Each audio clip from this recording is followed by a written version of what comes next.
क्योंकि आप रीजन में कम्पीट नहीं कर पा रहे, आपकी कॉस्ट हायर एंड के ऊपर है। तो जो ओके ठीक है, हमारे साथ मौजूद हैं फ़ारूक यूसुफ साहब जो कि सदर फैसलाबाद चैम्बर हैं।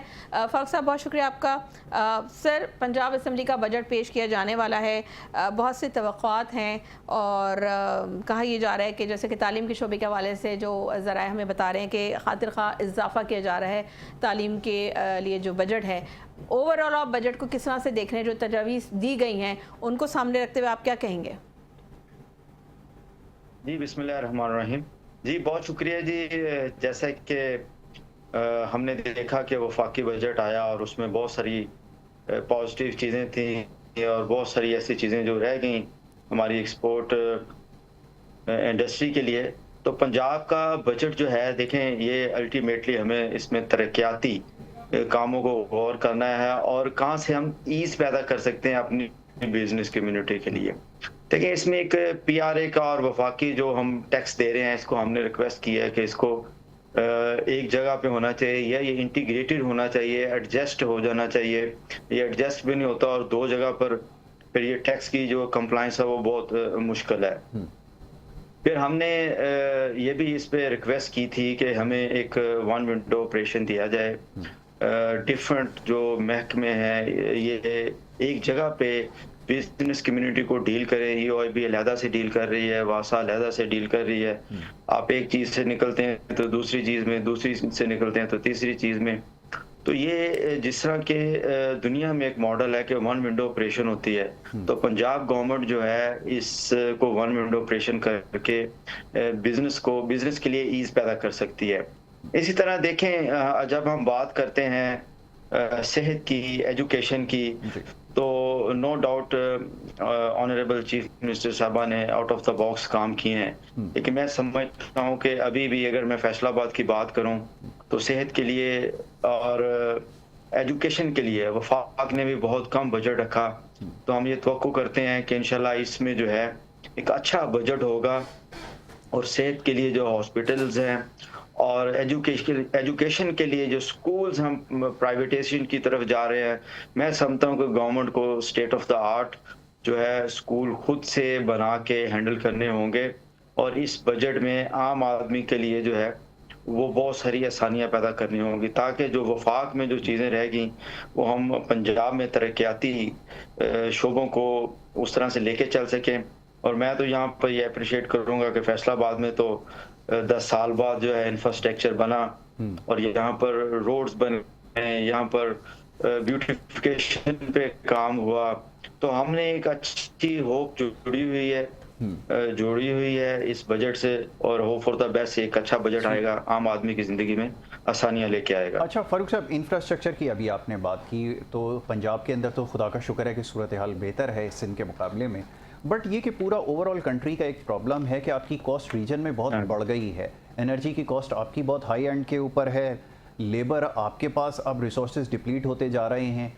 फिर ये कि आपकी जो पॉलिसीज़ हैं वो आई एम सॉरी इतनी फ्रेंडली नहीं है, जो बिज़नेस फ्रेंडली जिनको कहा जाए।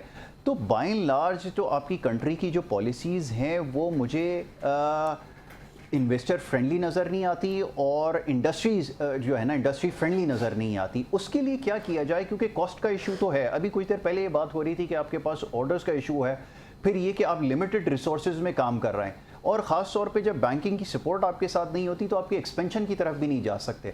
इसको भी चैनलाइज करना पड़ता है, इसको भी स्ट्रेंथन करना पड़ता है। तो ये ना वफाक से नज़र आता है, सूबे की सतह के ऊपर तो ज़ाहिर है इसको एड्रेस नहीं किया जा सकता, बट ऑल इन ऑल आप क्या समझते हैं, इसको एड्रेस करने की ज़रूरत है?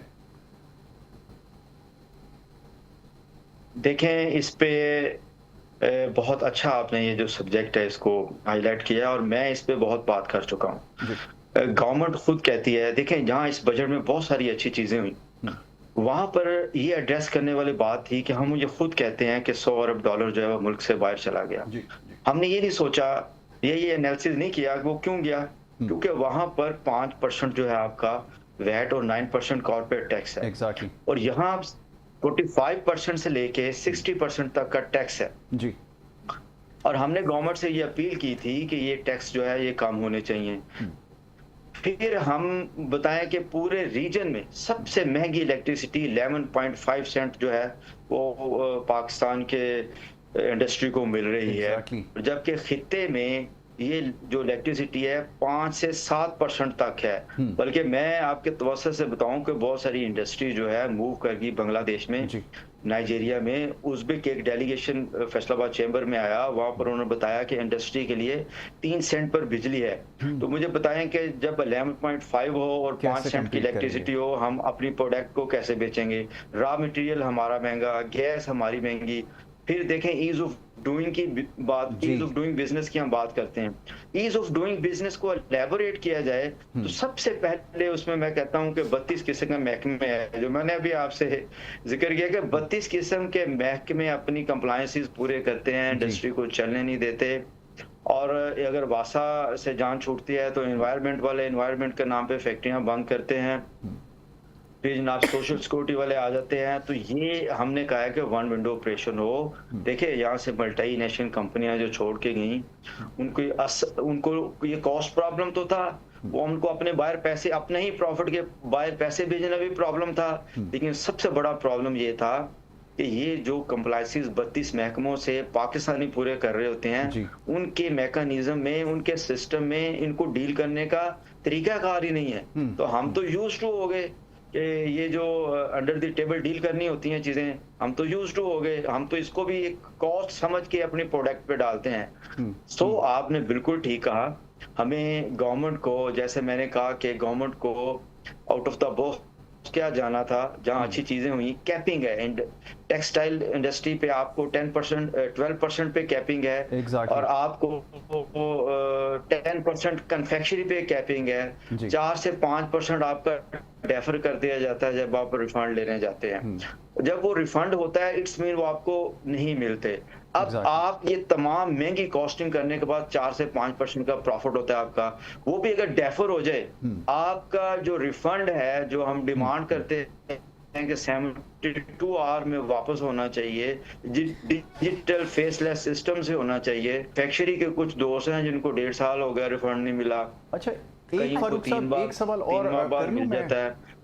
फारूक साहब, मैं ज़रा ये जानना चाह रहा था, अब ऑर्डर्स का आपके पास मेरे ख्याल में कोई प्रॉब्लम नहीं होना चाहिए गोइंग फॉरवर्ड, क्योंकि आपने ये जो ईरान वाली डील सेटल करवाई है ना, उसके बाद तो आपको बड़ी ईज़ मिल सकती है वेस्टर्न मार्केट के अंदर, प्लस ये अमेरिकन और नॉर्थ अमेरिकन मार्केट तक आपके पास एक्सेस हो सकता है, मिडिल ईस्ट आपको पूरा कवर कर सकते हैं, अफ्रीका तक आपकी रीच हो सकती है।